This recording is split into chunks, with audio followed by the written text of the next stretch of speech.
In this question, we'll find the possible values for k for which the equation kx squared plus k plus 5x minus 4 equals 0 has real roots. When you see the word real roots, that implies that there are one or two real roots. So we'll use the discriminant formula, b squared minus 4ac is greater than or equal to 0. The first thing then is to identify the values of a, b, and c. From the equation, it's already in the form of a quadratic equation, and we can see that a equals k, b equals k plus 5, and c equals negative 4. Now we substitute them into the discriminant formula. So we have k plus 5 all squared minus 4 times k times negative 4, which is going to be greater than or equal to 0. So we'll expand the perfect square. We'll get k squared plus 10k plus 25 plus 16k greater than or equal to 0. And when we simplify, we'll get k squared plus 26k plus 25 greater than or equal to 0. And next we factorize.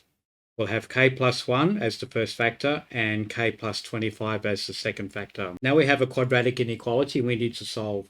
There's a couple of methods for doing that, but we'll use the test point method. The first thing we do, we let k plus 1 times k plus 25 equals 0. And when you solve for k, you'll get k equals negative 1 and negative 25. We'll call them the critical points. The critical points are important because that is where the inequality changes from positive to negative. So the question we're trying to answer is, what range of k makes the inequality true? So the first thing we do is we draw a number line and we mark on our critical points. So we have negative 25 and we have negative 1. Now we choose a point on the left side of the first critical point. We'll choose a point between and another point on the right side of the second critical point. I've used negative 30, negative 10, and 0, but you can use any particular values in those regions.